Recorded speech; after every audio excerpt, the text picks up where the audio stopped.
We we host these webinars mainly to inspire, to teach, and to mentor young people that are interested in agri and agripreneurship.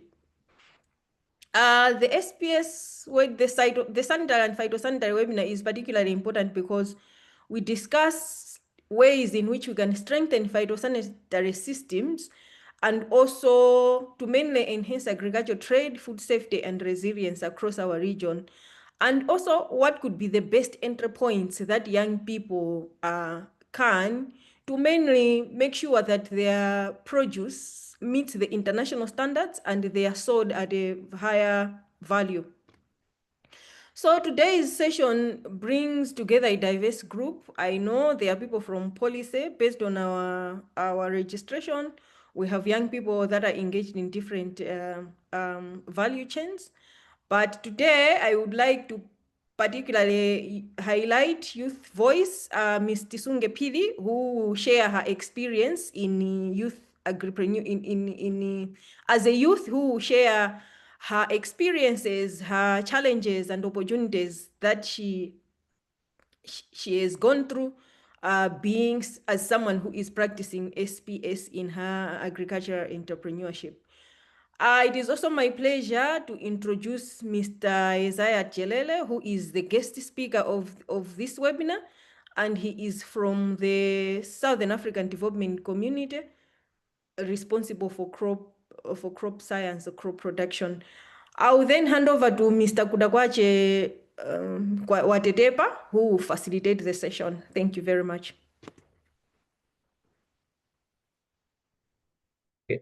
Morning, everyone.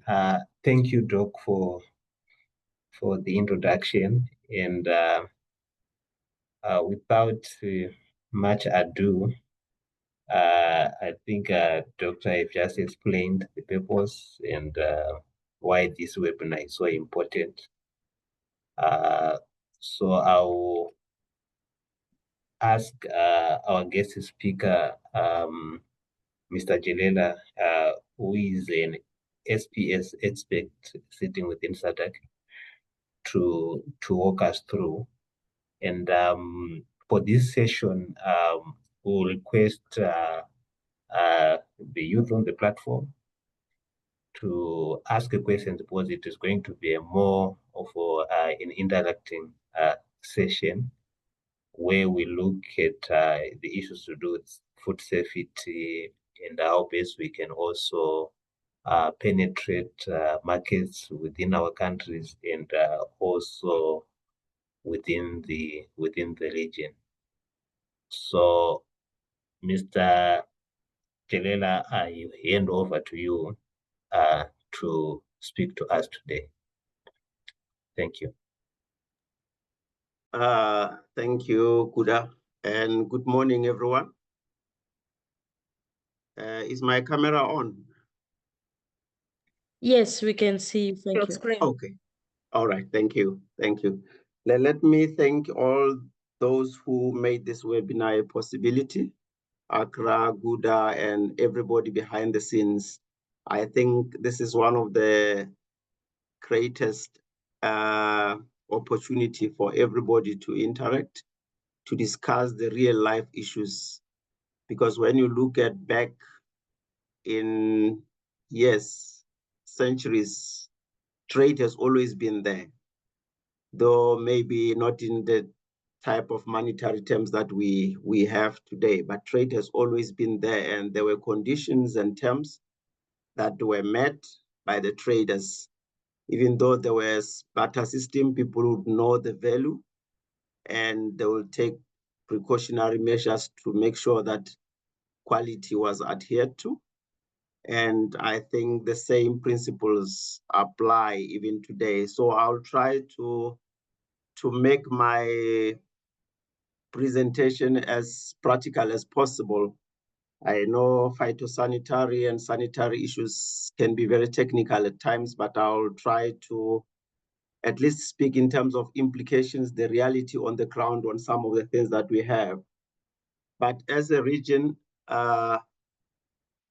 it's always good to know where we are to guide us appropriately in terms of where do we go. I'm not sure what is happening. My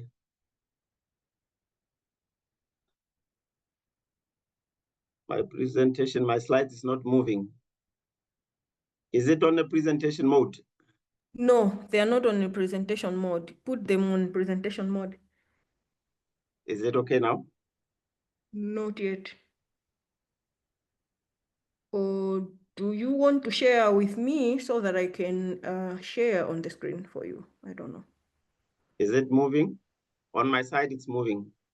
No, not yet.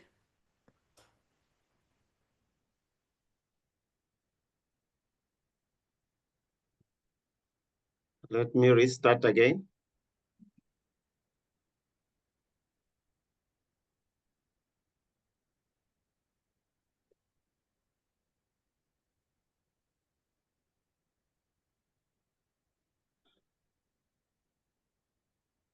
Is it there on the screen now? Then I will yet put it on the... Are you on presentation mode from your side? Because from this side, they are not. It's not. Perhaps share with me so that I can also try from this side, if you don't mind.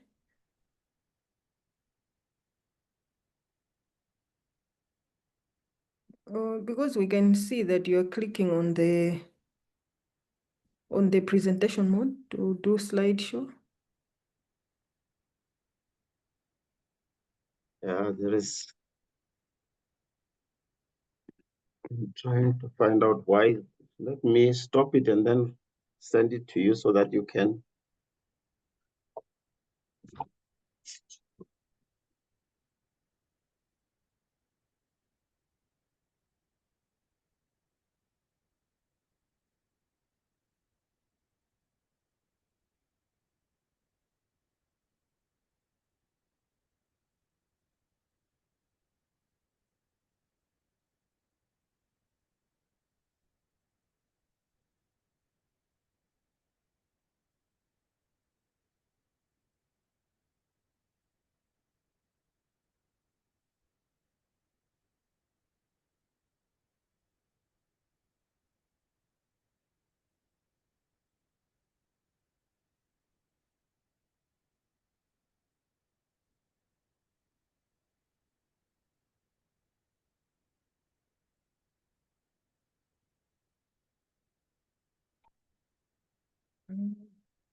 Have you sent it?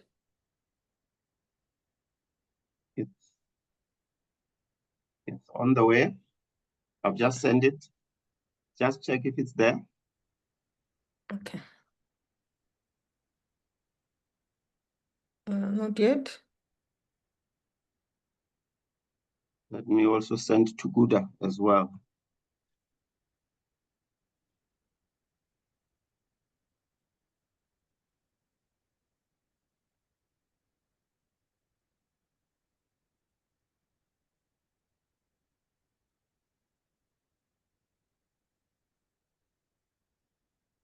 Guda, have you received it? Just check. I've also sent to you as well to see if it can be projected on your side. It has not arrived from this end. I don't know why. You can't see it. Well, let me check because I normally to the spam.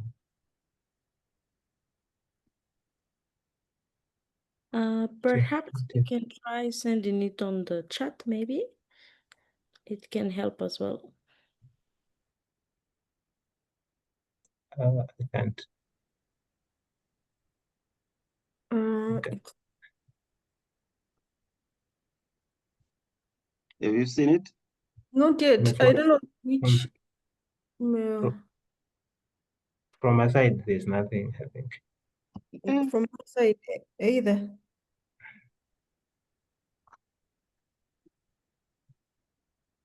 Let me try again too. Okay, See if I can. Maybe you're making a mistake on the spelling. Let me post Can my. we try perhaps sending it on the chat? The Zoom chat here. I've tried to project again. Can you see it on the screen? Yeah, we can Yes. see your screen.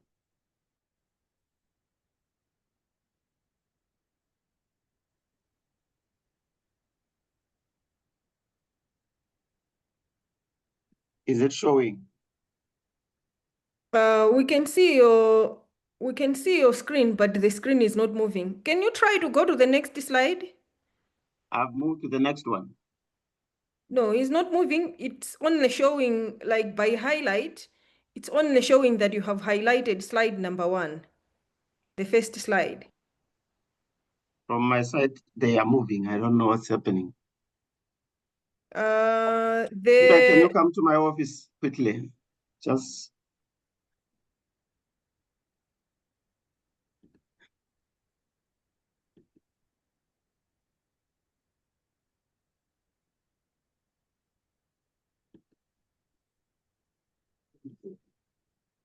On my side, it's sharing.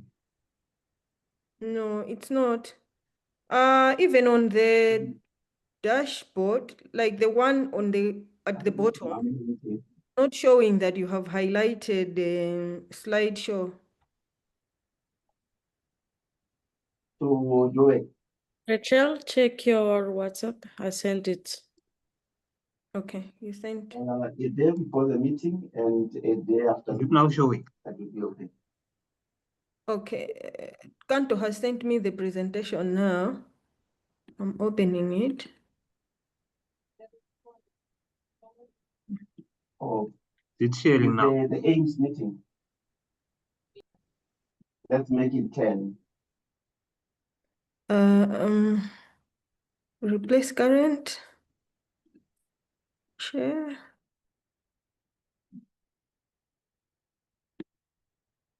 Okay, can you see the full screen now? Yes, we can see. I think he can come. Yes. Yeah, you can go ahead. We can see. So am I the one who would be working on it to move it? Okay. Yeah, you say it so I can move it. All right. So thank you very much and apologies for those technical glitches. I was saying sometimes it's always good to know where we are, both at regional, national, and probably as individuals also. Trade is one of the main driving agendas for the region for a number of reasons. With trade, we are able to get goods and services, and we can also promote food security. We know that for some time that because of either droughts, floods, we often run deficit of foods, and through trade, we are able to acquire from those who have surplus. And as a SADC, it's our mandate to make sure that the regional citizens are food secure. On the other hand, one of our responsibilities as SADC is to facilitate capacity building, either through infrastructure development or promoting harmonized approach through the policies that we develop. And that is how we approach the SPS and trade in general as a region. We can move to the next slide.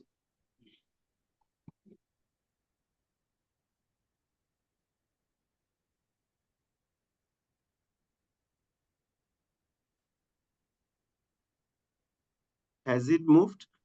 Yes, we are on policy instruments. Okay. For us as the region, with the policy instruments that we have developed the SADC protocol on trade. And to that, there is an SPS annex, which is an annex to that trade protocol to guide us in terms of how we handle the SPS matters as a region. I know with different member states, we can have our policies, our legislations, but to have a regional approach, these are the instruments that we have. You will also recall that with regards to SPS, you have 3 key pillars: the plant health, animal health, and food safety. So from the crop sector, we are guided by the Regional Crop Development Program, which embraces the concept, the component of plant health in it, which is guided by the Regional Strategy on Plant Health. On the animal health, we also have the Regional Animal Program, which encompasses a number of livestock and animals issues in general, but there is also the livestock animal health strategy, which also looks at a number of diseases and proposes a number of strategic interventions that have to be implemented to manage those diseases. We can move to the next one.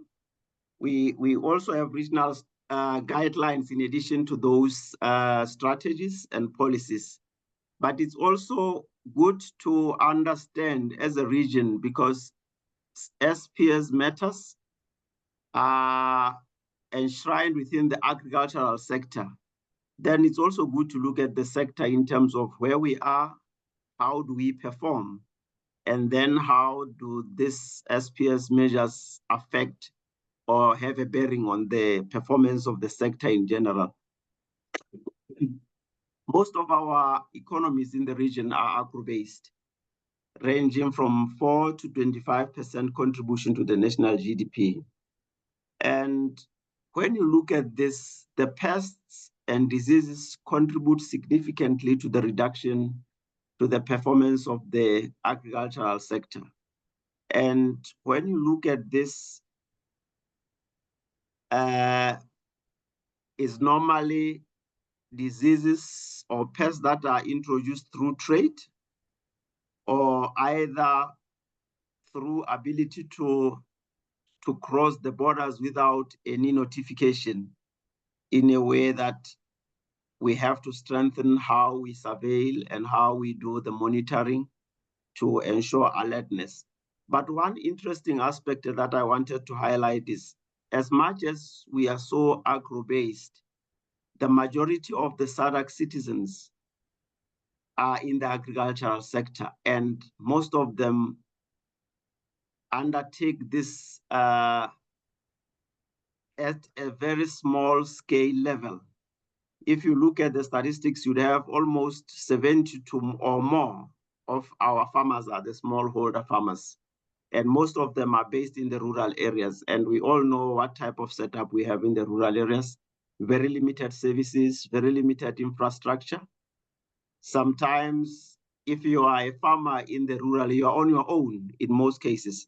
So that's the kind of setup that we have in our region. The next slide. So understanding the SPS with this background, why is it important to have SPS measures?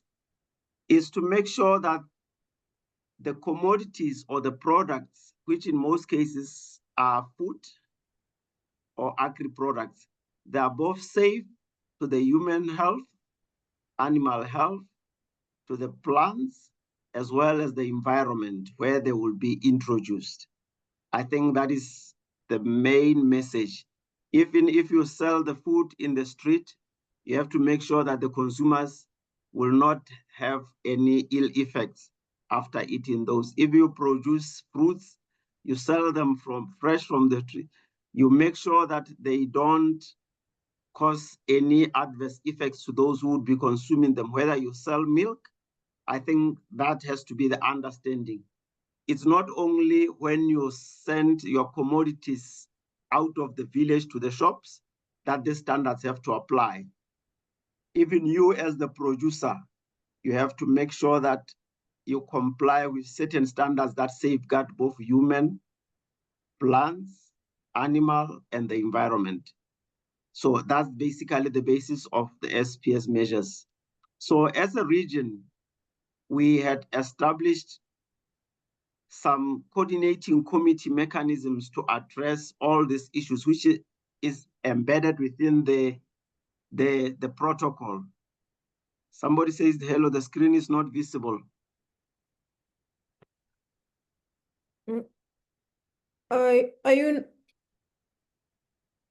I don't know. I see a chat that somebody says he can't see. Is it a challenge to everyone? Or it's okay now? Okay. Should I move to the next slide? No, let me finish with the 2 points. Yes. With this coordination, we are trying to harmonize our efforts to solve matters collectively and then try to address all the trade-related issues in a more coordinated way through these structures that we have established. However, they're saying that there is no rose without a thorn. As much as we have put this much effort, I think traders within the region still experience a lot of challenges. When one crosses to the other country, there are different measures that they have to implement. Sometimes they are not well communicated. And in most cases, this disrupts business in a very serious manner. It has to be an understanding to all those that are involved that trade is life and has to be done on a mutual understanding and in a more transparent way. So with those bases, it is from this point that as international communities, there must be guiding tools and instruments for us to use a common approach to implement all these measures in a way that everybody is not compromised or his trade is not dealt in a way that you feel there's no justice in you. So we can move to the next slide, particularly whether you are importing or exporting.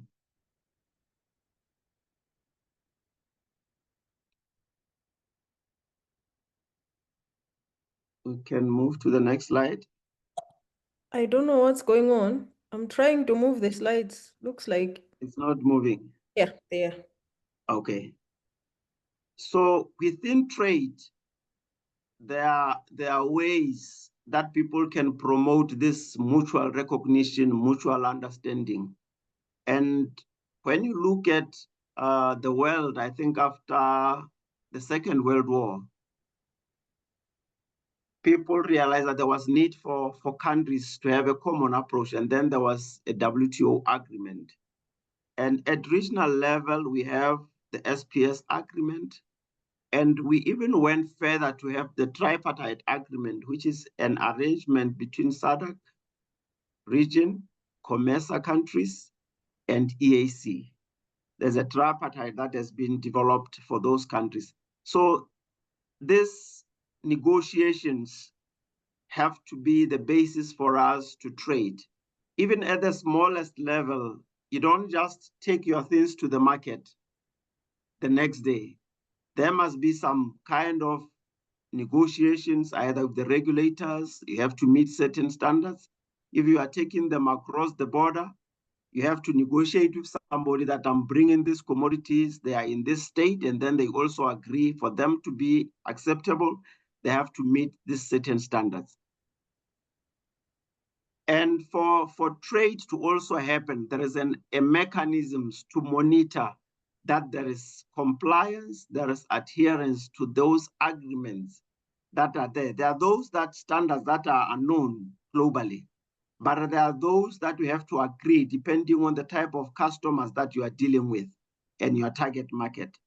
And for you to ensure compliance, there must be mechanisms to make sure that as you have agreed, they comply with the standards, and this can be done through inspections or sampling. In some cases where you have trade with beyond your border countries, you would have either the authority or the office that is mandated to do the inspections, visiting the other countries to do the inspection in that other country to make sure that compliance is done. So if you are dealing with bigger companies, they can send the people, because there are times where you have private inspectors.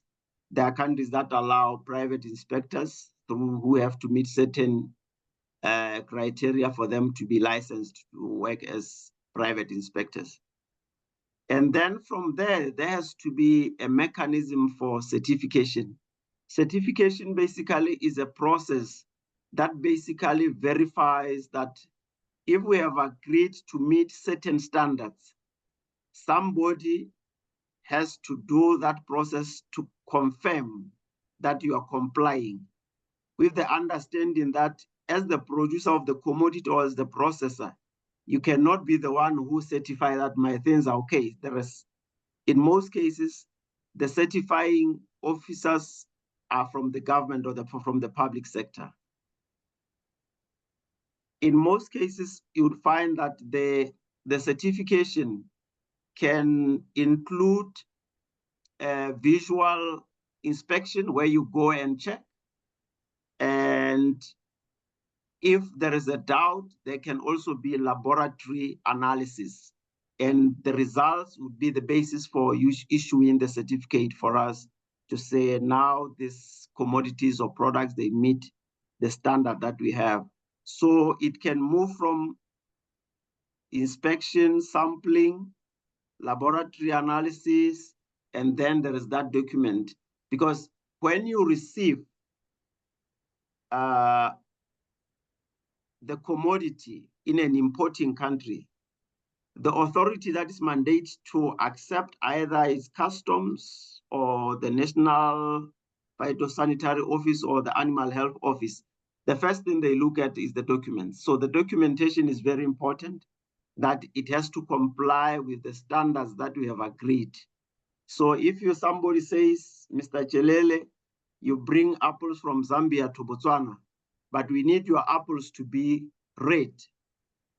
The first thing I have to see on the certificate is those requirements that we have listed been met. If they are not there, it raises a question because I don't see the things that we have agreed. It may also cause the authority now to do the laboratory test, depending on the capacity of the country. It means the commodity now may take a week or so at the laboratory before it can be released to the person where it is being sent to. So it's always good to make sure that your documentation and the processes that you follow are in order, and we understand all these processes that are involved so that it's easier for you, because sometimes failure to understand all these processes, the procedures, may also delay you to do the trade, with the understanding that sometimes some of the commodities are very perishable and they may be destroyed even before they reach their destinations. There have been cases where I had to intervene with some countries where a truck comes with a lot of perishable commodities, and then because they don't meet certain standards, they are not accepted. But also looking at the cost to return back to their farm or to the owner. In most cases, they are just thrown somewhere in the dump site. And it normally causes a lot of public outroar. And in some cases, it can create conflict between the trading countries in terms of, because of failure to understand why is it so. So I think it is important to understand all those things. We can move to the next slide. Yep. Some of the common challenges that are experienced by our farmers and producers. If you have grapes from Namibia, you do all that you can as a farmer to make sure, and you select and you classify them and say, this is what I need. Then they are sent to country B. Then the country B says, no, we'll have to do our own inspections also. We are going to do our own classification to make sure. So all this double testing inspection sometimes creates problems in trade. That's where you would have either, as trading countries, you may have a bilateral agreement between countries where you list the type of commodities that you have, and then you agree on the type of standards that you implement so that you fast track the process of moving the commodities in trade. In some instances, we have had farmers who really struggle to get the phytosanitary certificate. The reason being, in some cases, when you look at the setup of our farmers, like I highlight, most of our farmers are in the rural communities. And now we are moving towards the electronic systems. A farmer in the rural area can't even have a laptop to do this. It means we have to find ways to accommodate the rural-based farmers and then try to build capacity for them so that they become part of this trade. Because basically, if there is more people trading, it means also more revenue collection for the farmer, for the government in terms of the taxes. But these are some of the challenges that we have. And in some cases, even at national level, because of certain requirements, you'd find that some countries don't have accredited laboratories. You can test your things to say, no, they don't have pesticides. But if that laboratory is not accredited, nobody would ever recognize those results. These are some of the challenges that we have. Even reference laboratories in some regions, you struggle as a farmer to know where they are. And normally when you look at this, it's because there is lack of coordination, both at national and regional level. When you look at the broadness of SPS matters, because we have highlighted SPS touches on human life, animal life, plant, environment, the health sector, the trade. If you look at the ministries set up in a country, there are so many ministries involved in trade. But you hardly find a platform where all these key stakeholders come and plan together.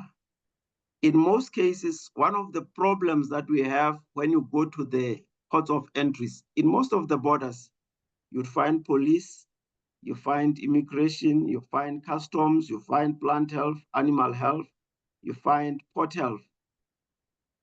But if you can look at the measure mandate in terms of the resources availed at the ports of entries, you'll realize the major issue here is collection of revenue, customs,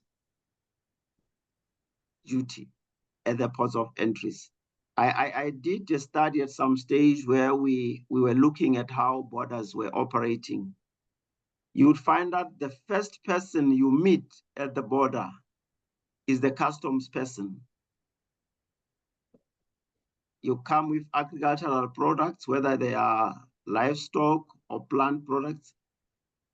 They charge you the tax. You go to the plant health inspector. He says, where's the phytosanitary certificate? You don't have it. He says, no. These things have to go back. When he goes back, is the customs person who tells them, no, we have already taken the money. We have the target to meet. Just let this person go. Without an understanding that sometimes when you don't put the measures, you are basically putting the country at risk because you don't know whether this product, the commodity has been inspected, what risks are associated. It may be introducing a new pest, knowing how weak our biosecurity systems are. You will recall in 2017, the region experienced the outbreak of the fall armyworm. I think it started around December 2016, but it was observed around February. By April, 8 countries were already affected. By the end of the year, all SADC member states had the pest. So that shows how weak our biosecurity system is. So the only thing that we do is to put on preventative measures, and SPS measures allow us to put those preventative measures. So we can move to the livestock. So I have moved, every time when I move between the SADC member states, particularly when I move through the road transport, I look at the time taken at the borders. it's quite frustrating sometimes. If as a passenger, you can take about 10 minutes, there are borders where truck drivers take about 3 days in the region. So these are some of the challenges, and they are having commodities. Maybe if they have non-perishable, it's a bit acceptable, but we have to work in a way that we understand what we do as another sector. It also affects somebody else in another sector.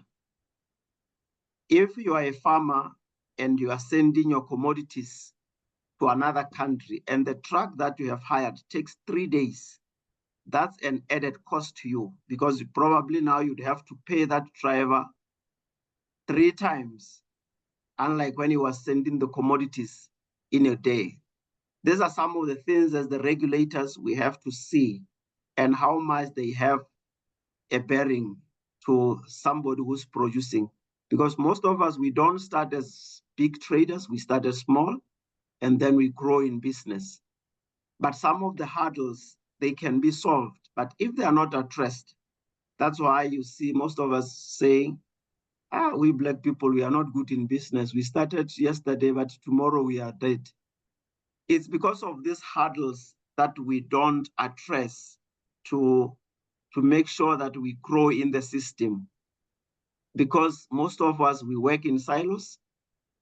Even as farmers, you may have a farmer that knows, but we hardly have platforms where as farmers, we share experiences and knowledges. That's why I was saying, I'm glad to have this kind of platform, and hopefully we would have more of this, and we can learn from the organizers of this meeting, that we need more of this to share most of these things. We can attend as many SPS trainings, but I think each and every one would give you a different angle that can help you see things differently.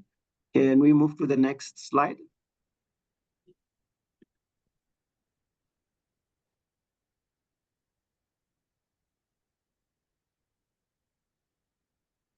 Yes, we are there. Yes, thank you. We have to look at some of the things that we have when we trade. We as farmers, as agripreneurs, some trade in honey, some trade in vegetables, some in fruits, some in grains, some in eggs.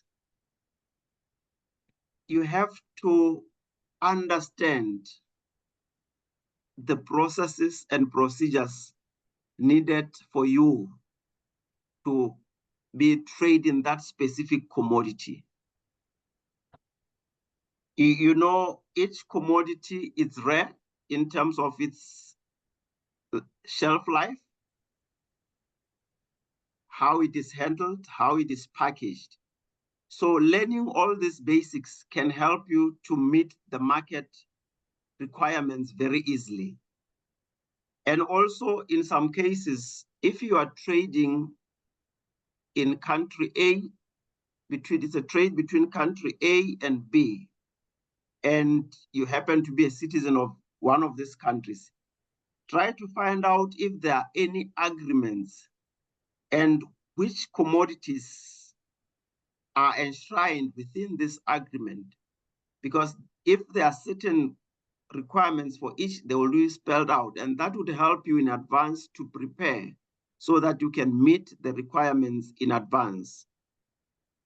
I've also realized sometimes where you do trade, when you arrive at a certain border of a certain country, the distance from the border to town sometimes can be a distance. There are some countries, when you move from border, you already get into town and your commodities can reach there within no problem.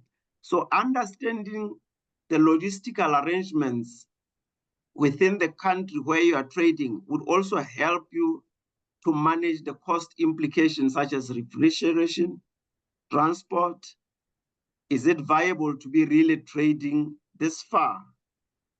These are some of the things that we need to take into consideration. And also when you trade, the routes that we choose can be very helpful. You know that some countries, they designate certain borders as the main borders, and some borders don't have inspectors. You don't want to go to the border where you cross, and then you are told, here, my friend, we don't have inspectors, you have to go back. And then you realize it's another trip for another day again. Some countries are big. So it's always good to know the capacity of borders through which you want to move your commodities. I think it's very important. In some cases, you find that at ports of entries, sampling procedures that are done there, they can be very cumbersome, depending on the volumes that come at that particular border. So you have to weigh your options sometimes to say, noting the type of commodities that I have to know the border that doesn't have big volumes where my commodity is going to take 2 or 3 days or the whole day there because it's a perishable commodity. Let me make sure that I know the ins and outs. That's why it's important for you, before you do your trade, you would have to do a certain market research and have certain information. But more importantly, know the platforms where you can learn, which can help you to grow. Meet the people that can also tell you the journey they have walked so that you don't do the same mistakes again. It's very important to have such things.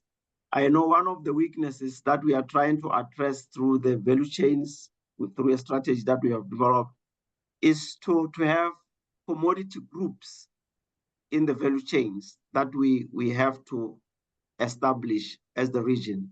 And you know the structures that are developed at regional level, they're as good as those that have to be developed at national level.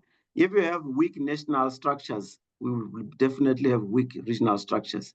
So it's always good as agripreneurs, as youth, to organize ourselves in a way that we work together, group ourselves depending on the commodities, our interests, and learn together to help each other so that we grow together. I think that is very important. We can move to the next slide.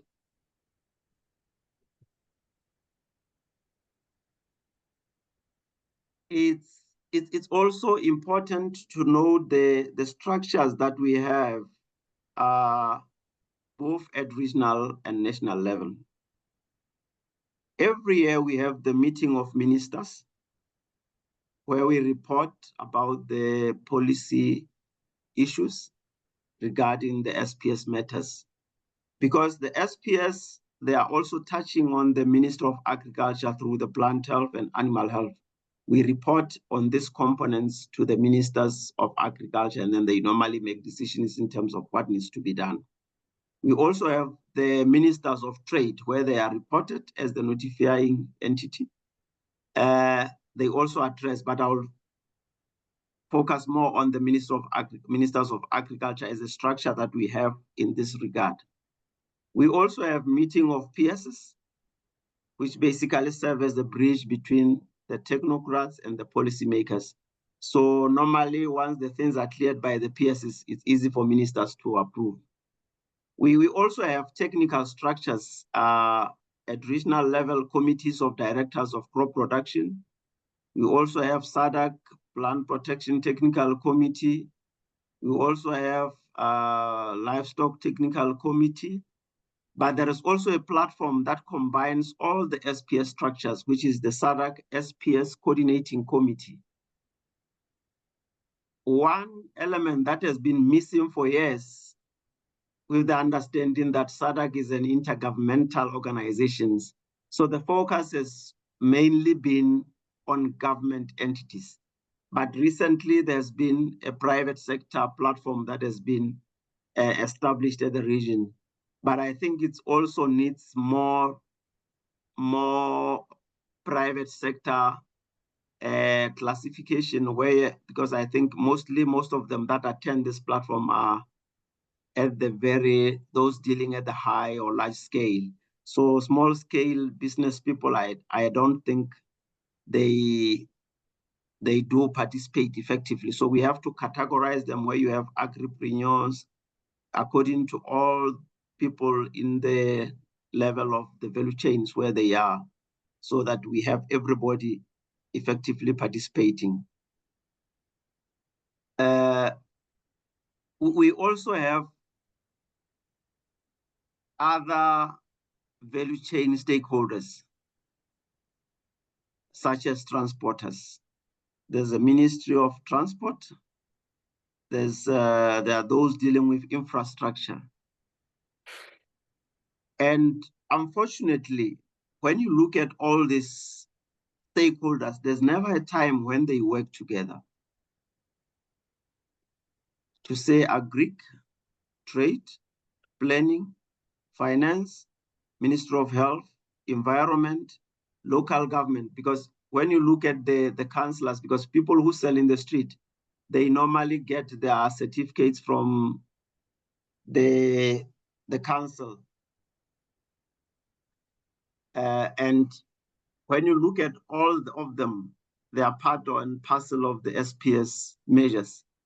So with this as one of the challenges, it's one of the areas that needs to be done. Apart from those that we have at regional level, there are technical working groups which are specific to certain assignments at the three sisterly standard setting bodies such as IPPC, International Plant Protection Convention, the Codex Alimentarius, and the International Livestock Organization, Animal Health Organization. So there are so many subcommittees. There could be those dealing with vegetables, those dealing with pets, and there are many under Codex, such as the Codex Committee on Pesticides Residues, Codex Committee on Fruits. There are many, and this is where the standards are really handled. And in most cases, we don't participate to contribute, because the challenge for most of us as African countries has always been, we have just been consumers of standards, but we have never participated in the standards that are developed. To even have a voice to say, this standard for us, it will not work because we don't have capacity. Sometimes it's helped, to be honest, to say, we understand what the standards wants to achieve, but the capacity that we have, like for instance, when the E-FITO was introduced, one of the concerns for the Africa as a continent was that our infrastructure and our connectivity may pose challenges to this. And then probably for some time, you are extended as a continent, and then they'll also provide a platform for others to share resources for you to build your capacity. So it is important to participate in all these platforms so that we all know. Thank you. Let's move to the next slide. Currently, as the region, we have had a project that was funded by EU. It ended, I think, last year, but one. So we have the second phase of that project now, which is the STOSA 2, which among others, it built the capacity of both SPS measures, is promoting the market access. So one of the things that it has done this year, I think in July, we had a training for all SADC member states so that they can implement the electronic phytosanitary system to issue certificates, so that you don't have to go physically to the office. You just register once, they have your number as the business person, and then you can do it wherever you are, so that it saves time. It also quick, and it can go straight to the person whom you are trading with. So that's one of the systems that we are trying to build capacity for the region. There are about 6 or 8 countries that have already embarked on this. So hopefully in a short time, most of the countries would be there. One of the things that we are also trying to strengthen is to enhance this coordination that is really becoming a challenge to us as a region and as countries as well.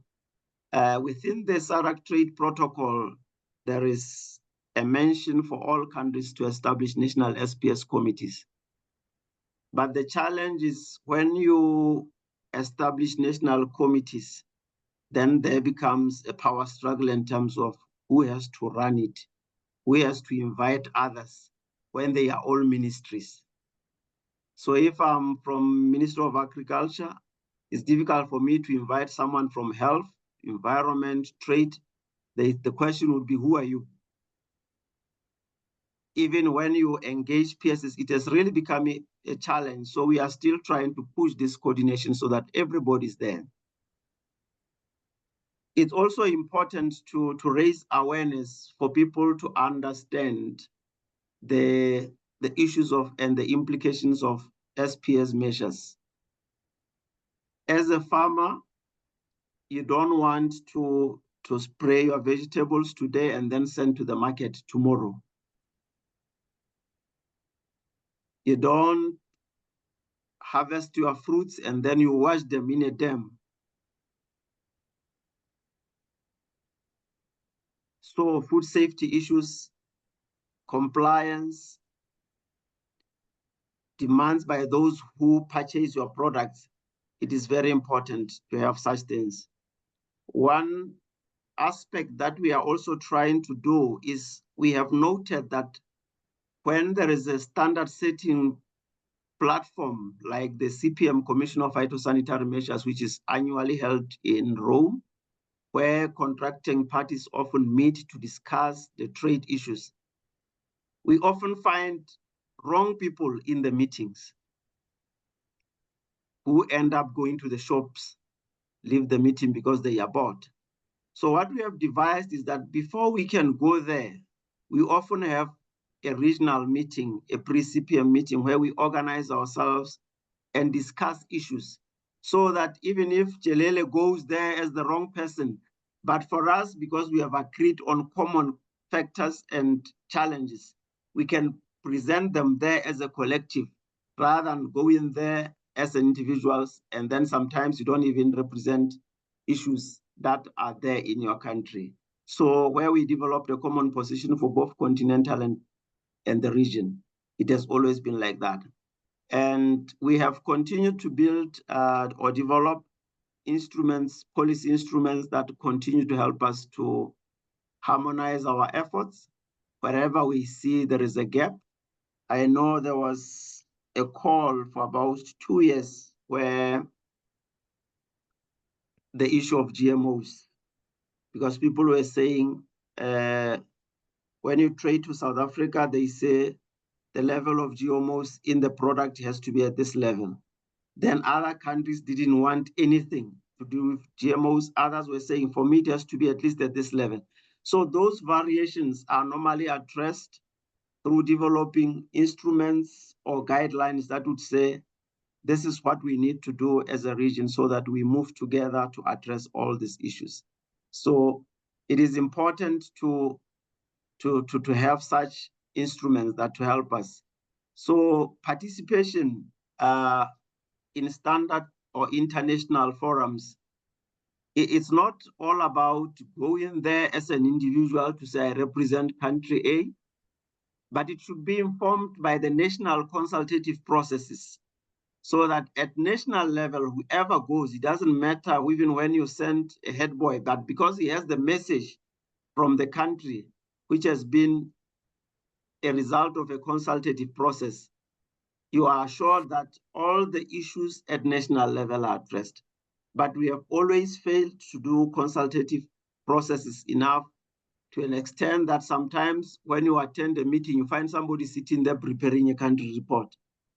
And that's not a country report in most cases.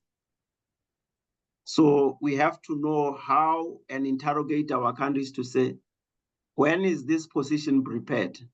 When are these platforms held? How do we participate? These are the questions that we have to ask the right countries. Because I know with plant health, we have to have the National Plant Protection Organization, the NPPO. Then in livestock, there has to be one. The food safety focal office, in most cases, it's in different offices. Sometimes it can be under the president's office. and sometimes it's under Ministry of Health, sometimes in some Ministry of Trade. So we have to find where all these offices lie so that we know when to engage and contribute effectively. We can move to the next slide.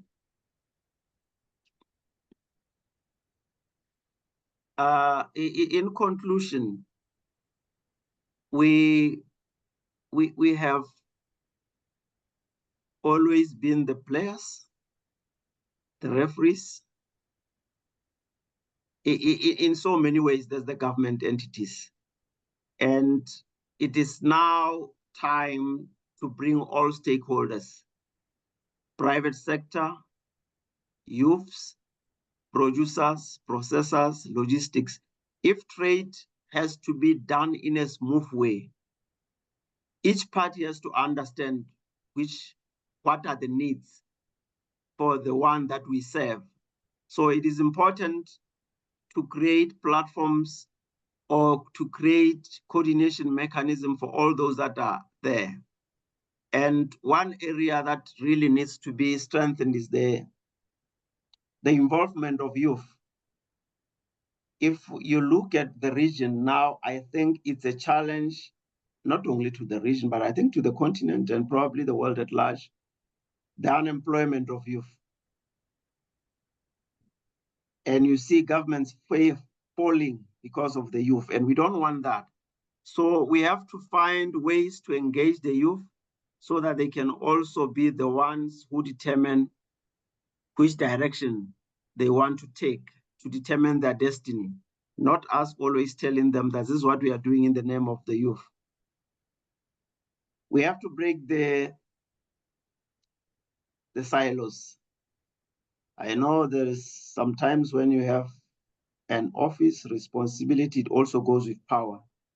But sometimes it creates a lot of chaos when you work alone and it affects others negatively.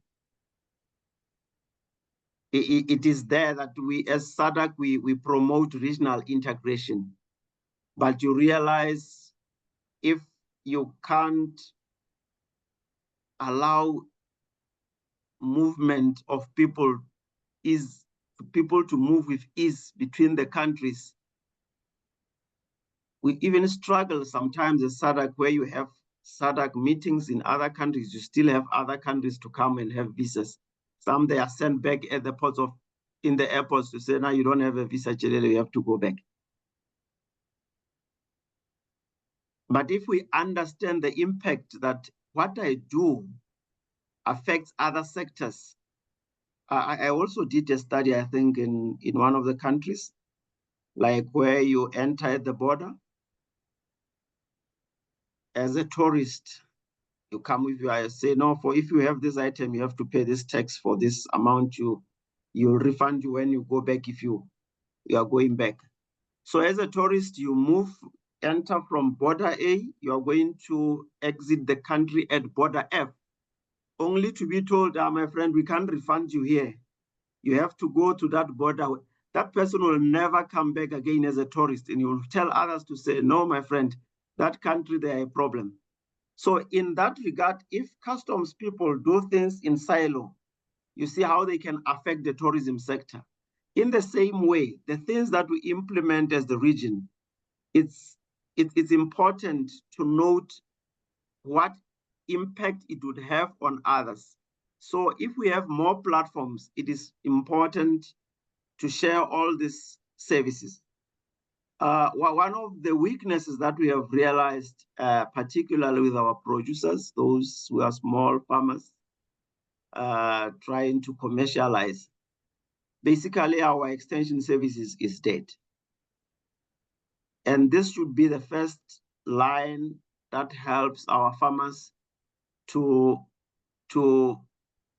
comply, because through the good agricultural practices, the gap, it would be much easier for them to comply at that production level, rather than when you send them to the market only to find that the level of chemicals in your produce is very high. But if you get good guidance, you will know that with this type of chemical, it will fade away very quickly. But this one, it takes long. It even gets put in the soil, and then the next crop again will still get it. So these are some of the things that if we have strong extension and advisory services, it would not be a challenge for us to work on this. So these are some of the areas that we should emphasize even when we engage our governments.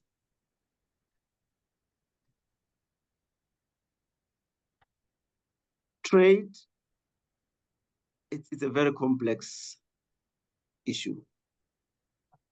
It needs a lot of players, the banking systems, credit services, infrastructure development for movement of goods and products, as well as services. So all the players have to be there.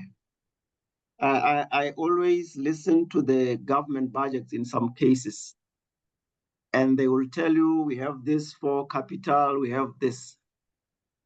But in most cases, we fail to have capital for coordination. Hence, you find in some cases, a lot of duplication, but very minimal impact in some cases. So these are some of the issues that we understand when we engage our ministers, when we engage our peers, when we have platforms. Let's talk about these issues to say, we understand the resources are there, but how does this ministry relate on this to this one? So that at the end of the day, it's smooth transition for us as farmers, as traders, to do all this business together. I met one of my brothers who was a minister. He told me that we are doing well. We have established the one-stop shop for doing certificates for businesses. So we're talking, and then I asked, so how is it doing? Is it facilitating business? But giving certificate or license to do business, that's not business. Because you'll find that as a farmer, you're a business, you may have a certificate to produce and sell vegetables. But for you to acquire land is a challenge.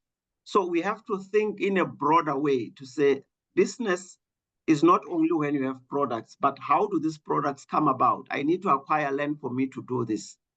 And for me to do the business, it should also be easy to have a land with a lease for business. So these are some of the challenges that when people work in silos, they only think of their area and forget about others to support such common approach and harmonization. So I think with this few words, I've tried to deliver this in a more practical manner rather than being more scientific, so that at least you can relate as producers to the challenges that you have, or even how to engage in areas where you feel you need help or some kind of intervention from the government. So thank you very much, Buddha. I think that was the last slide. Thank you very much. Obrigado. We can confirm that was the last. Yeah, Kuda, over to you. Failing to unmute. Okay. Thank you. Thank you. I was failing to unmute there. Thank you, Mr. Jelela, for the presentation. It was quite comprehensive and it was more practical. Maybe just to highlight something, particularly for the youth, I would want to give an example of Zimbabwe. I have just picked one value chain, which as a youth, you might not even need to have land, but you go into the space whereby you do commodity broking. Actually, annually, we have got a gap of 290,000 metric tons for onion, and we get that from South Africa. So you see, when we do some of these webinars like the one that we have today, you have to know the process, how you can take onions from South Africa to Zimbabwe and work on the margins. And already you'll be in a lucrative business. So without much to say, I think at this moment I'll open to the floor so that we have some few questions. Then after those questions, we have 2 testimonials from the youth who are among us. Some they've attended this practical SPS training facilitated within the region, even for those who are in East Africa. Would also want to hear from them after receiving these trainings. What have they done to change their lives or even to shape how they do their business? So I'll take some few questions so that Mr. Jelela will be able to address those questions. We can have questions coming through.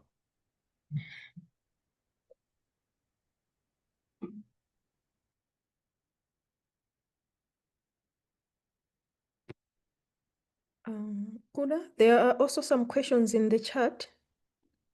Would you perhaps respond to that? There is a question from Shengi Sobani. Is asking which infrastructure does SADC offer during trade to cushion farmers like labs, storage for perishability, cargo planes, since the board is benefiting? How much do they invest in these trades? There is also another one. During inspection from SADC, in one stage of the value chain, they are inspecting production, processing, or whatever stage, because food safety is not only the output, even some trucks are not worthy to carry food. Another one is, why is it value-added products, especially from crops like cooking oil, countries like South Africa is a major exporter to Malawi, Zimbabwe, and in most cases these goods are smuggled?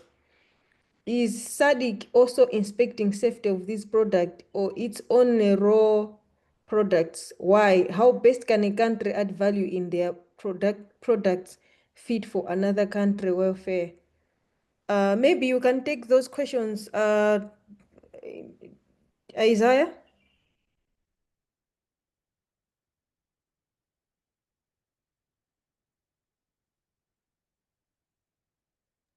I think it's mute. Isaiah, I think you're muted.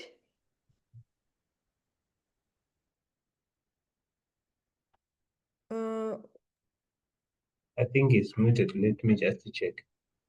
Okay, so in that case, maybe we can go ahead and Yes, have. I was muted. Oh, I okay. was So muted. Sorry for that. okay. I think what we have to understand is what is the role of SADC in trade? Because trade does not happen at SADC.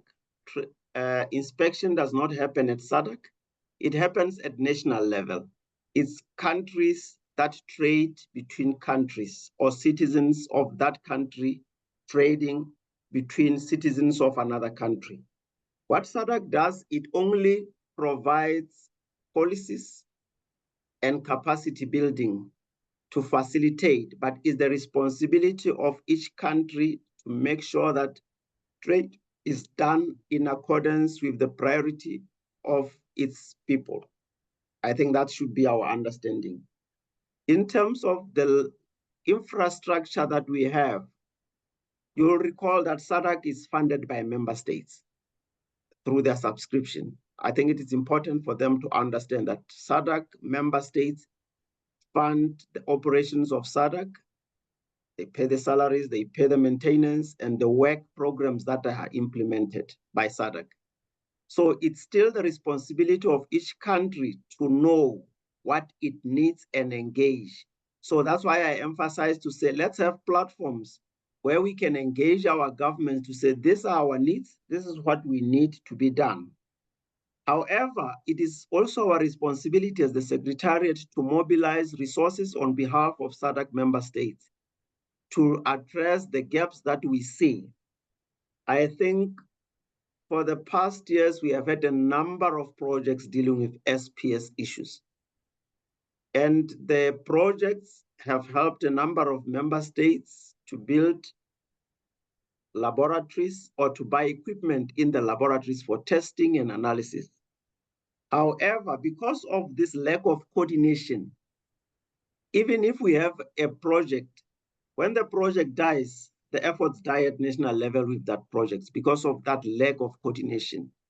I recall we had a project where we were buying equipment for countries, where countries would specify what type of equipment they would need to address the food safety issues. And at that particular, the focus was on pesticide residues, to test residues. Because of lack of coordination, you would have a meeting maybe in January, each country comes and presents what they need. In June again, you come and say, can we come and finalize the things that we needed? At that time, it's different people coming. And when they come, they say, no, we don't need this. We need laboratory, we need laptops, we need tops. So that confusion itself, it tells you that there is something wrong in terms of how we address some of the things that we have to deal with. So coordination goes not only beyond when you receive or at the border, it goes in terms of how we approach the things together. If you know the bridge between Botswana, Namibia, Zimbabwe, and Zambia, which was recently opened, that bridge was built through the facilitation of SADC. I know people don't understand. So we are also looking at infrastructure development by identifying the corridors through which SADC member states can trade. There is a road that can move from Cape Town, goes to Malawi, Zambia, Zimbabwe. There is one road that goes from Botswana, Namibia, Zimbabwe, Malawi, and those are the corridors that we are looking at. And it's SADC platforms where we mobilize resources for countries and identify together with the member states to say, for this, if we have this corridor, it would be easier for us to do this. But let's not only have the roads, let's have infrastructure that allow businesses along the corridors so that we have economic development for all the people and we create employment in all these things. I was talking about this issue of youth. The issue of youth is very painful. Guda has given a very example of onions. If as a country, I think in a meeting that we had last month, they said we have about 900 billion that we spend outside our region, buying things from outside. And most of the things that we buy are the things that we can produce. Surprisingly, you would see country A is importing bananas from Brazil. But when you look at Malawi, Zimbabwe, Zambia, and they have bananas. During this tariff war between America, Europe, and the rest of the world, there was a big opportunity because we realized that China imports about 700,000 metric tons of soya from US. And if they are not in good relations, what are we doing as a continent to utilize this opportunity? Because hopefully if they are not in good terms, then you are sure China would want to have a reliable supply of such a commodity that they value so much. But still, we don't do that. We are talking of youth unemployment. When you look at all our SADC member states, we have the subsidy programs. The structure of that subsidy program is through the government. Why are we not using the youth to be part of the distribution of all these subsidy programs and part of the value chain in terms of, there are so many niches where we can use all these things. There was also a question in terms of inspections. When do we do inspection? I'll make an example. As a farmer, Chelele, I'm based in Botswana. I'm buying bananas from Zimbabwe. I'm making an example. So if in Botswana, when I'm buying bananas, the government says for you, Chelele, to bring bananas, they should not have disease A, B, and C. You understand? Is the responsibility of the country that is importing through its relevant office to inspect those bananas before they come and commit by giving a certificate. That phytosanitary, it's a commitment from the government that we have inspected, we have done it, we have done. But in some cases, despite all these inspections, you would find that some commodities can still come with the disease. So as that is the case, it is still the responsibility of the government of Botswana to say, we have realized that bananas are really being bought by a number of people here. So we have had incidents. So let's also go and inspect in that country to see how they are producing it. What are the spraying programs? Under what conditions do they produce? Then they also have to confirm. So such countries, it means that you're also protecting the integrity of your own country by going out to that extent. You don't only accept when things are at the border, but you have to go out to say we have to protect our country by doing that. I know South Africa does a lot of that. There are some countries that also go outside to Europe even to do the inspection of their commodities. Sometimes, even when you are the one who's exporting, you also have to follow your commodities to say, I'm going to check as they are there. When they check, they are really seeing, otherwise they might not be looking at some of the things properly.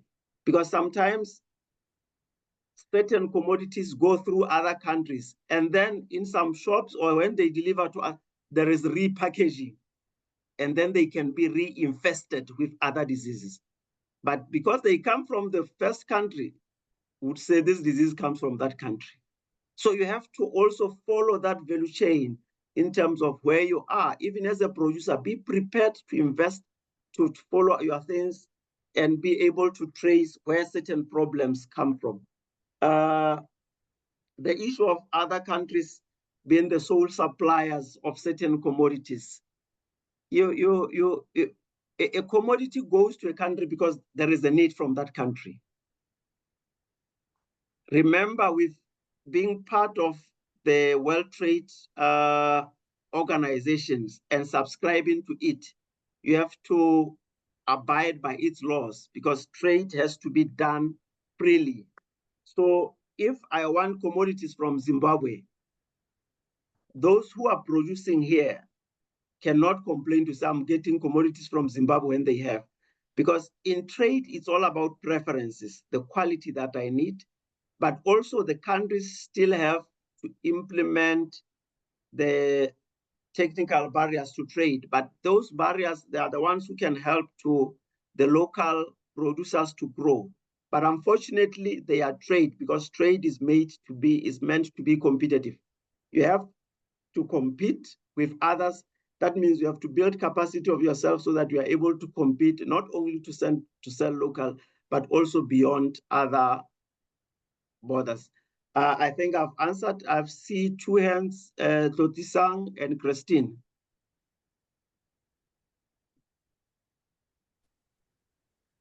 Hello. Yes, Can please I go go ahead. on? All right. Thank you very much, Mr. Jalele. This is very informative. I've got maybe one or two questions. You find that in some cases, like you've said, you find that laboratory for maybe in one country, there's only one certified laboratory for phytosanitary.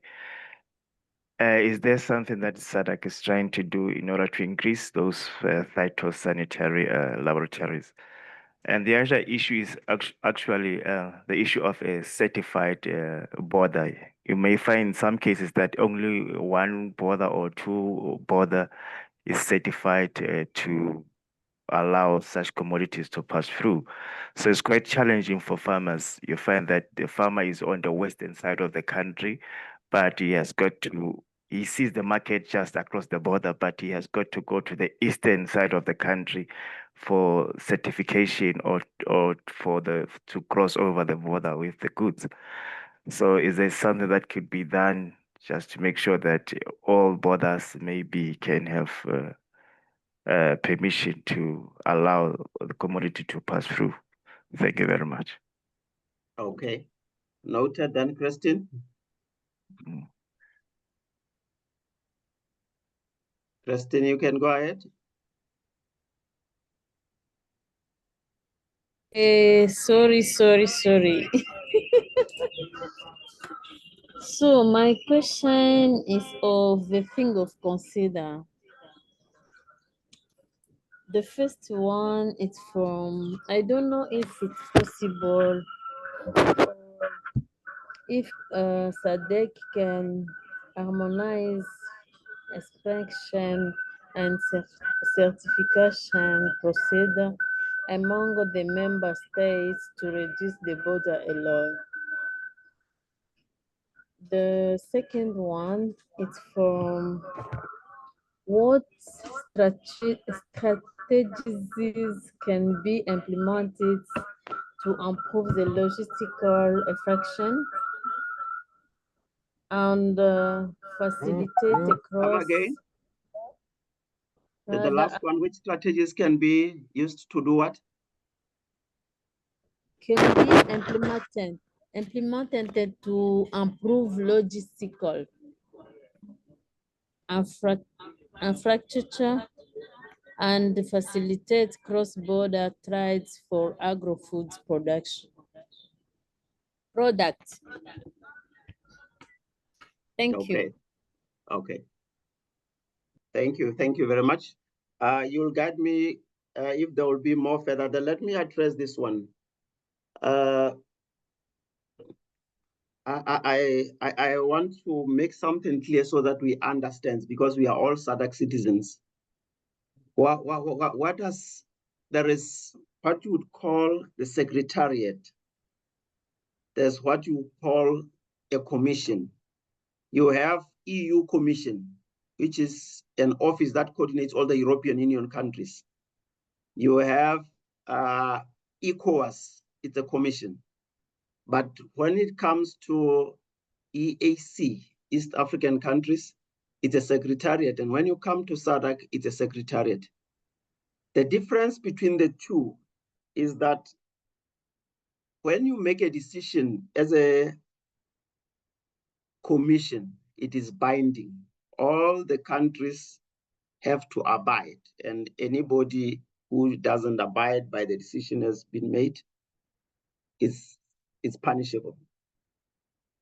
It's different from the secretariat, where a secretariat, the countries come and organize ourselves and say, we'll have an office that will do what we want it to do.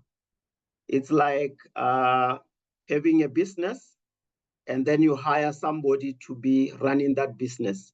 But it's not the owner of the business. He doesn't make decisions. You still have to make decisions as the owner of the business. So SADC Secretariat is more or less like that, in the sense that every decision that has to be made, we don't make decisions, but member states make decisions, and then we implement their decisions. What we'd rather do as the think tank is to guide, to say, if we do this, this may not work. If this one works this way, it may have these implications. And with such guidance, member states are still the ones that have to do the decisions in terms of how things have to be done. To add to that, all these decisions are not implemented by us, the Secretariat. They have to be implemented at national level.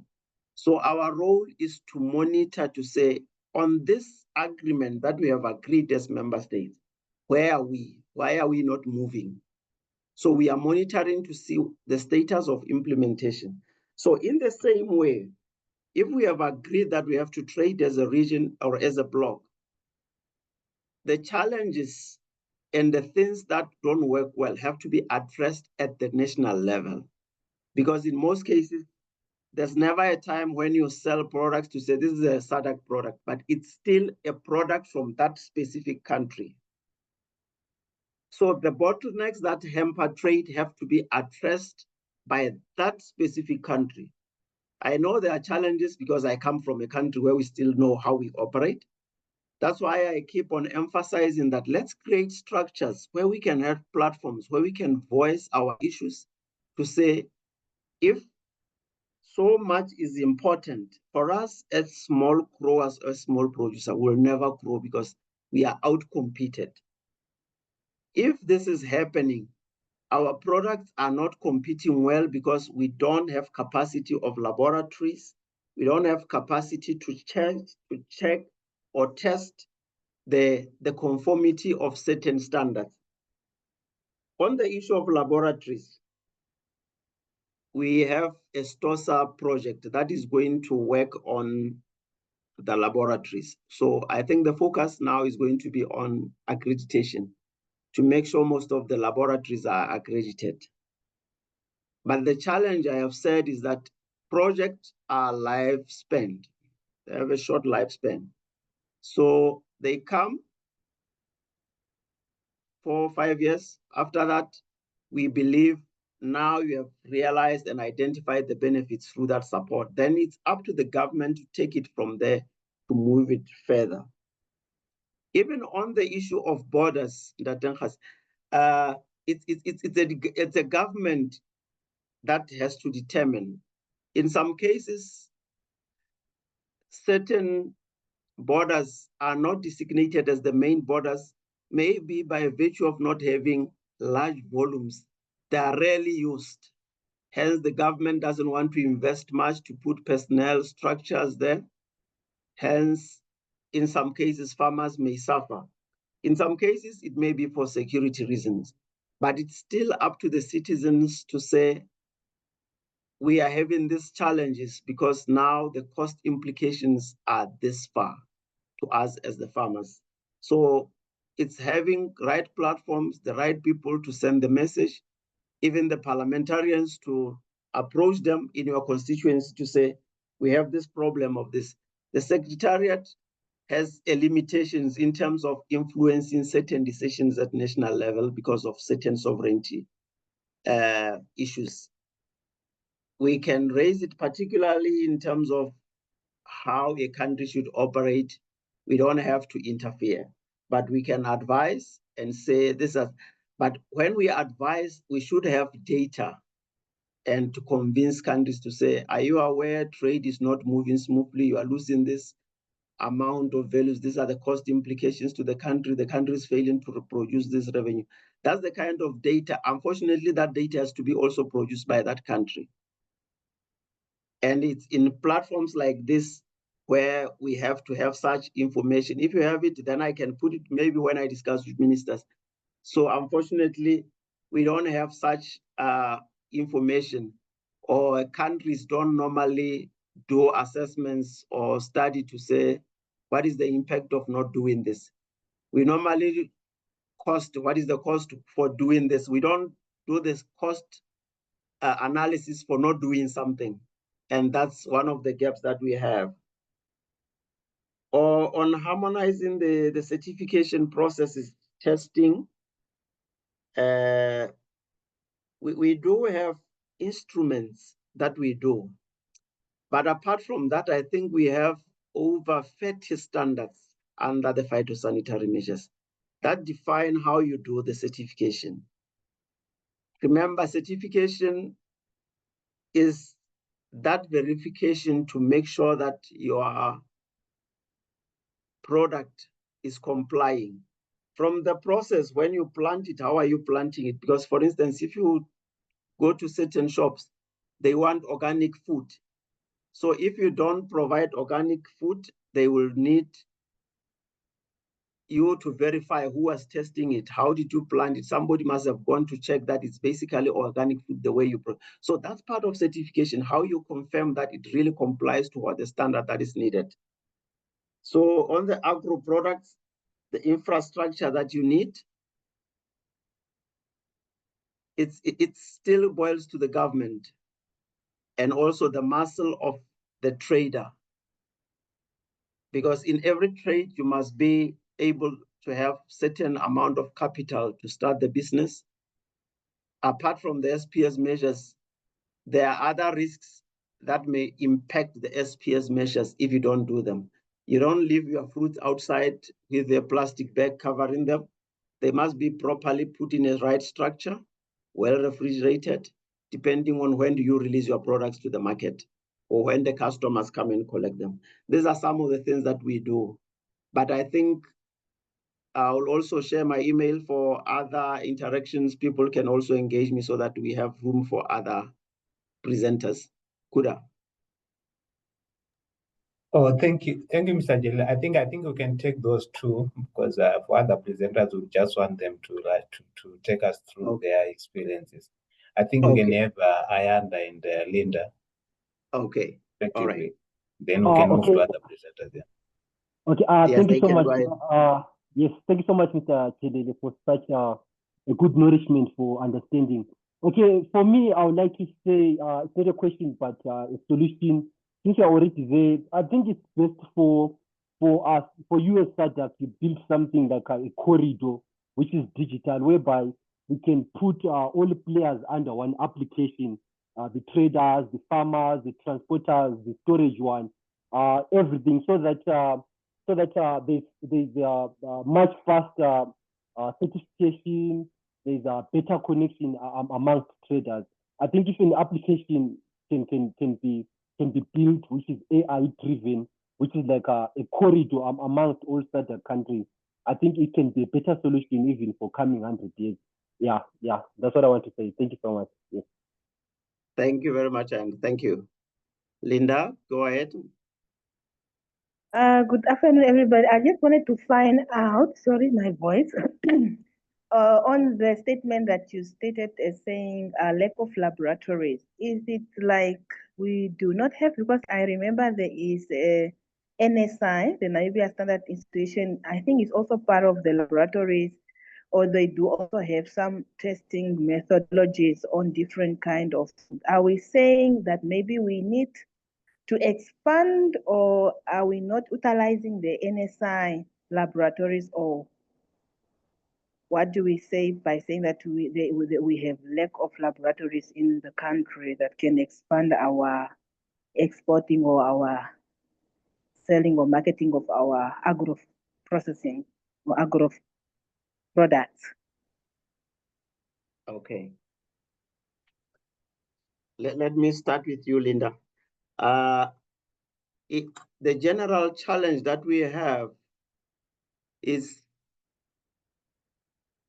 for the results to be recognized globally from a laboratory. That laboratory must be at a certain standard in terms of the equipment, in terms of the expertise that is within that laboratory. And for that laboratory to be at that level, we often say it has to be accredited. And there is a criteria that is used for that laboratory to be accredited. And it has to meet certain standards. Unfortunately, we have a lot of laboratories in our countries, but most, if not all of them, in most of our countries, they don't meet those standards to be regarded as accredited laboratories. Hence, whatever you do, it can only be consumed within the country. Once it goes beyond the borders, the results are not recognized because it's not accredited. That's one of the challenges that we have in the region. So we have a project under STOSA that is going to help majority of our countries to make sure that our laboratories, I think we have a budget of over 10 million euros to divided for 4 components. The other one is it's market access, then there is food security, then there is value chain, then there is the other one that deals with information. So that's the challenge that we have. We do have laboratories, they are okay, they are working, but they don't have that global recognition. That's the challenge we have. And if we have countries that have laboratories, I think South Africa has 2 or 3. I'm not sure about other countries in terms of other laboratories. In most cases, remember, I've mentioned that we also have these silos where we don't work together. You find that some universities have laboratories, but they don't normally engage the communities where OP community doesn't know that they can use the university laboratory to do their test, because the universities have laboratories, they have expertise, and if they can simply accredit their laboratories, a country can be safe. So these are some of the challenges that we have. Or on the comment by Ayan that we have a digital platform information where you can easily get in and get all this information. I think we have tried as the region. In the first phase of STOSA project, we had what we called agricultural information management system. That's a system that would help you to know which country has got apples in what quantities, what values, which countries has goats on the market, which one has this. But the unfortunate part with our member states is information is not forthcoming in the system. There is a focal person in each and every country who has been given the authority and the security codes to load the information. But when you go to that system, there's basically nothing. For a number of reasons. The main one still being we don't have information, or we don't have mechanisms to collect a meaningful information at country level. Most of the information that we collect is basically meant to address certain things of interest. If you are interested in HIV programs, then there will be the level of infection, because the country maybe can use that as a way to mobilize for resources to have HIV, ARVs, pills and everything. But for information in general, it's easier for countries to share information with UN agencies rather than its own body, SADC. That's what we have observed. And when you go to other UN agencies, you look for information about a country, you'll easily get it. But the very same information for countries to load it in the system of SADC, it's very difficult. We also have that project to further build capacity of member states to input in that system, because that information is going to be very critical in terms of informing decisions and to guide us as the region in the journey of regional integration. Because without that information, we are just putting in effort that doesn't have an impact. Remember, when we talk of regional integration, we have to know, is trade easier between ourselves as SADC member states? And that can be measured by the value of trade, intra-trade within the SADC, the volumes of commodities that move between member states. But if we don't have that, how are we going to measure that we are really making a progress as the region? Which is one of the reasons that we are not doing well even under CADA biennial review. Because when you look under issues of trade, there's basically no data that we put in as member states. They don't know what is the value of commodities that they have sold, the volumes they have sold, hence it's left blank, and then we score less. It's not that we are not trading. Probably we don't prioritize data collection, data synthesis, data analysis, and data storage as one of the priorities to inform our decision-making and progress as countries. So it's one of the challenges that has to be addressed. You can come in. Please, you can go ahead. Take it. Okay. Yes. Thank you so much for addressing all those questions, and I think we're getting a lot of information and insights from SPS perspective and also trade as well. So at this time, I'll ask. We have two youth who are doing some value chains here in Botswana, and then we have to Tusenga from Malawi. So at this moment, I'll give Vivian from Botswana to come through and share her experience. Vivian, over to you.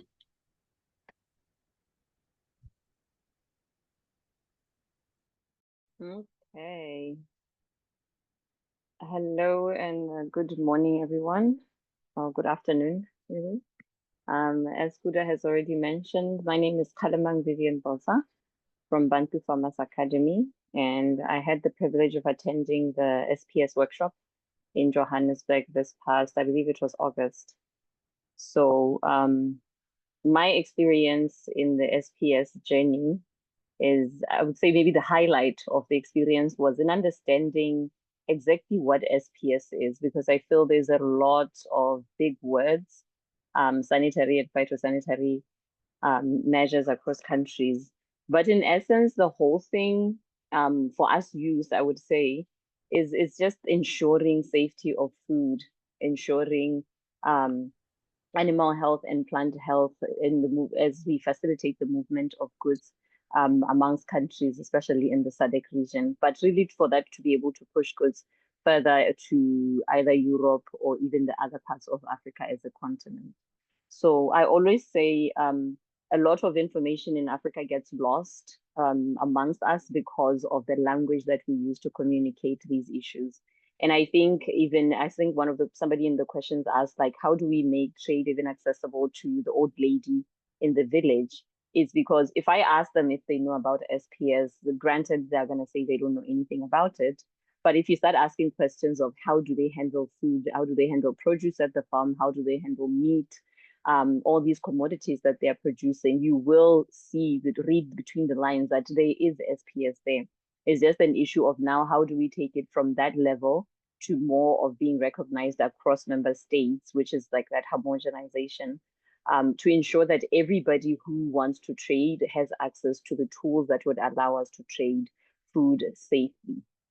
So on my side, my biggest, I would say, contribution towards the movement for SPS in SADC is in the traceability and record keeping. In that we want to make sure that in ways that we are protecting the products at production, before production, during production, post-harvesting, and transportation until they reach there, that we are keeping records that can ascertain the steps that we have taken to protect, again, food safety, animal health, plant health. So for our focus is mostly on traceability and ensuring that records are kept by farmers to make sure that when they do submit documentation about the products that are being traded, it doesn't create those issues that we see most of the time at the borders. So what did I learn in South Africa from that workshop is that there are 3 levels of practical approaches to SPS for, I would say, SMEs, because that's usually the place where I operate, in the small and micro industries. And those are the people that are mostly affected when it comes to knowledge dissemination, especially information in their languages, in the language that they understand or that we understand. At farm level, at processing and packaging, and also for cross-border. So these are the 3 parts of SPS that I was mostly interested in, is ensuring at farm level that farmers understand the production and treatment of records. If it is issues like, for example, in Botswana, we trade beef to the Euro market, and I've had conversations with the livestock management in order to understand what does a farmer have to do in order for them to be able to trade in the Europe market. And what we found out is that it starts even before you bring the animals into that space, because the first requirement under the for BMC to actually get your cows is there has to be a toilet at the farm. And most people were wondering, why do we need a toilet at the farm? So every farm that has a toilet, they are already participating in SPS. They already understand the sanitary and phytosanitary needs. Sorry? No, you can go ahead. Okay.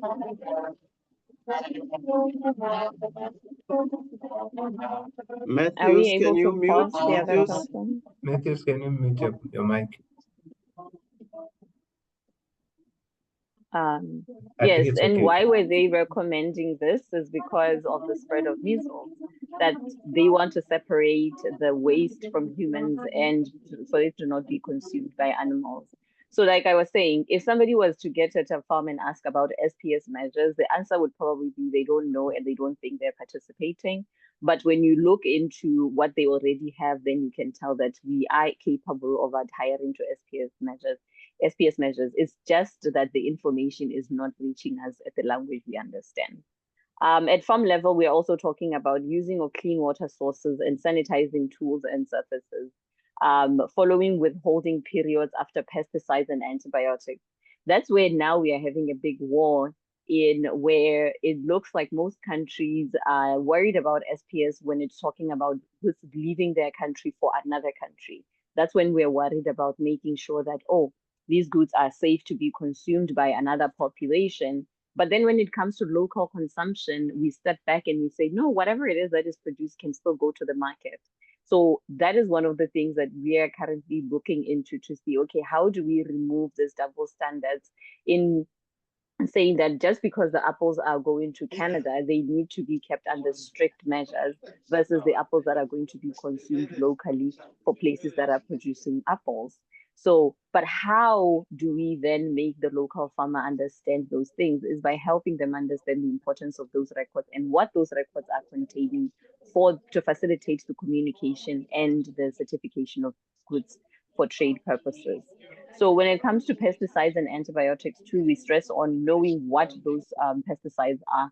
I'm not sure if some of you have seen there are some products that will be labeled. I know in the US there are those that are labeled, this is not certified for consumption in California. So then you wonder, if I'm in another state and I get a Botswana and these goods show up, do I eat or do I not? And what about the person who is geographically in California makes them special to not be allowed to consume this thing versus us? So those are some of the things that we're trying to look at when it comes to issues of SPS. And then avoid mixing sick and healthy animals or mixing sick and healthy crops. Again, prevention of diseases spread, meaning that we ensure that whatever we are producing and preparing for export does not have diseases and pests in them. But still the same thing. I believe SPS is a home, should be, I would say, should be mostly engaged with at a basic level, at a farm level. If we can get it there, then the entire value chain of refrigeration and getting to the borders and the wait time and all that can be facilitated quicker. And if we have those records that are verified and validated to show that this is how this farm has been treating this commodity from the beginning all the way to the end, then it will help facilitate trade and movement of goods a little bit faster within the continent. And then the second level is at processing and packaging, which is very, in most countries, especially us in Botswana here, packaging and processing is still at infancy stage. So that means that we are unable to take part in larger markets. Even if the commodity is needed in another country, just getting all the documentation set up to verify that this space is good enough for us to produce goods that can go abroad is still a mammoth of a task. But still, in that space, the missing element is that information that would say, if you're producing A, B, and C for X market, this is what is required of you. If we can bring that information and distill it down to a more digestible portion for individuals to be actionable, not digestible, but actionable portions, then we can ensure that even the SMN and M's can take part, because I feel like a lot of packaging and exporting companies in Botswana are mostly the ones that are the medium to large size businesses, all because of, again, the issue of capital in making sure that their packing facilities are up to par. And then in there, we're also talking about sealed food grade packaging. Most packaging is not created in the continent, so we have to wait for packaging to be sent to us. And in those communities or in those countries where packaging comes from, are they aware of the issues that we're trying to prevent by using certain specific packaging? Is there an opportunity for us to have a conversation about, we in Botswana, we are a landlocked country, we want to reduce plastics in our packaging. Can we collaborate and create packaging that is sustainable, that is biodecomposable? I'm not sure the right word for that one is. In such a way that we don't have a lot of landfills in the little land that we have. But again, that is another conversation, that if SPS was being enforced at a local level, then we will be able to take part in those conversations, because at local level, that is where we're breaking down the pallets of supply and packaging into smaller units to be shared among producers in their smaller units. And then document batch numbers. Ooh, this one is a really tough one for us in Africa, in that, especially in SADC, because we don't have ways of farmers to document portions of their produce. So if this batch that was harvested in January, this one February, this one March, most farmers don't keep a sample of what they had produced in order for that to wait for such a time if there is any issues. Maybe it's because whenever our products are in the local market and there's issues of food poisoning or diseases outbreaks in other parts of it, it's very hard for us to trace where that commodity came from. Just a few weeks ago, tomatoes were being brought down to Gaborone side, all the way from Shakawe, which is like our most northwest part of Botswana. So you can imagine, and in the livestock map, that is considered a red zone. So those tomatoes are being loaded and brought down to the south for our consumption down here. Where are we doing the SPS measures in there? It is local consumption, yes, but then what does that mean for somebody who's about to hop onto the car and drive to South Africa, or hop on and drive to Zimbabwe from Botswana? They can load those tomatoes, and we don't know what else they're going to be bringing with those pallets of tomatoes from the north. Meat is very easy to move around.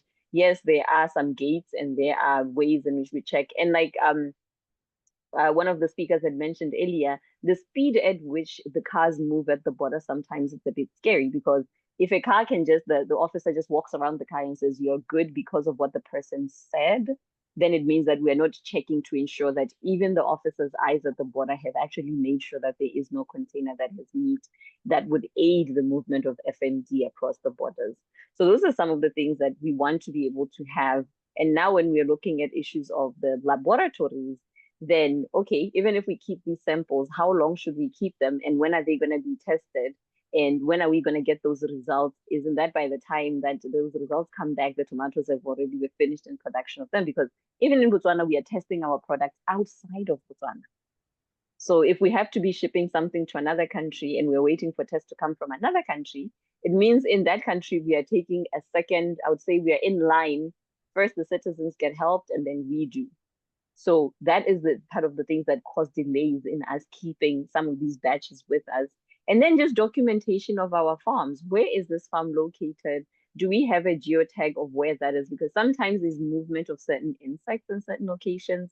And if we are not specific on if those insects or those pests have been moving in that space, because just because you haven't seen it doesn't mean that it's not there. So these batch numbers and the ability for us to do testing that is specific will allow for the smooth adoption of SPS measures, timeliness of those reports coming back or those results coming back to assist or to aid in the movement of goods on time. And then the last one, the cross-border. I'm assuming you're concluding because we are running out of time. Okay. I'm done. This is the last part. Yes, please go ahead. Yes. And then for cross-border trade, we work with the livestock permits and veterinary offices, again, to help get that information and distill it into digestible information for an individual to read, especially people that are in informal trade, to be able to participate in trade. And then plant health for those sanitary certificates, working on ways to bridge that gap between them having to go and apply and then go and pick up a permit and then go and submit a permit. What parts of this process can we cut so that youth we know are still unemployed and don't have a lot of resources to take part in the moving up and down moving documents? How do we get those digitized, and for that system to be able to work on both ways? Because digitizing doesn't also always mean that the program will work in its entirety. And then we're also working with BAMB, BAMB, and BMC in order to facilitate pack houses for those exports. I think for me that would be it. And as a parting word, I would say, if youth want to be involved in the facilitation of goods, moving of goods between countries, SPS is very important, especially the record keeping, because if you don't record it, how are we going to know if those goods are good enough to go into the next country? And also records help farmers be able to submit data to the government, as what Rejalele was talking about here, in that if we don't know how many farmers are affected or how many producers are affected with a certain SPS measure in another country, then it's very hard for them to inform policy for those things to be changed. Thank you so much. That will be the end of my part. Okay, thank you so much, Vivian, for that comprehensive presentation. Maybe just in 3 minutes or 4 minutes, Tusinga, because Tusinga is actually processing groundnuts into peanut butter and also is making some infant porridge. You can come through just for 3 minutes before we close. Okay, thank you very much. Hello, everyone. My name is Tisonga Piri, a Malawian agripreneur adding value to peanuts. Basically, I'm doing peanut butter, soy blend, and yogurt. So I'm here to speak as your testimonial speaker who was privileged to attend an expo in Botswana. So as I speak today, I want to highlight how this privilege has opened the door to the growth of my business. Okay, so part of also my business, I'm also a consultant who has helped SMEs. I've also worked with various micro companies in Malawi, whereby I've helped them on the issues to maintain quality, safety, hygiene, and also I've helped them in the packaging issues, not only to sell in the local market, but also to sell beyond borders. So my attendance in the last expo in Botswana, it wasn't just a mere function. I believe it opened the gates to the bigger markets, because there I interacted with various regulators, I interacted with various buyers, and one thing I've realized is not only about the product, it's not only about the quality, the packaging and whatever, but it also needs us to comply. Mr. Jalele has said about SPS. So that SPS, to me, I take it as a gateway to access bigger markets and the cross-border markets, whereby coming back, my feedback now will be like, there I interacted with various SADC officials. I interacted with various young entrepreneurs, whom some of them supported me in the areas I feel like I'm lacking some improvements. So from the exposure of how SPS can open doors to my market, and to how interaction and networking can be of good impact to my business, I happen to find people who referred me to good suppliers of packaging. I also had to know more about exports, and we also learned about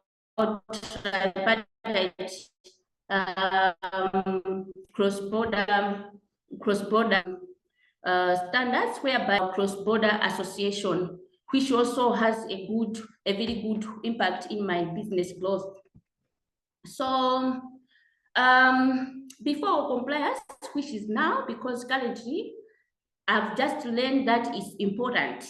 And there are some things that I need to do for me to be able to ship my products. So before compliance, I'm limited to local informal markets. My products acceptance balance with buyers. There have ever been in a situation that some buyers are able to buy your products yet because they know you. And there are also others who are unable to buy your products because they know you and they don't trust you. So that's the same thing that we are meeting, but our products are great. We've got good feedback. And at the expo, I happened to sort all my products and I've received good feedback on the packaging, on the taste and everything. But now what is requiring is for me to process the SPS compliance. And at the same time, which is now, my products are limited to low price margins and volumes. Because if I can't sell to other countries, then what am I doing? It means my business, I'm only focused to Malawian markets. But I assume and I believe that since I take a step to start SPS registration, to work through the processing of the certificate, since now I know my products are already on the already export readiness stage, whereby being allowed to sell at a close regional market, like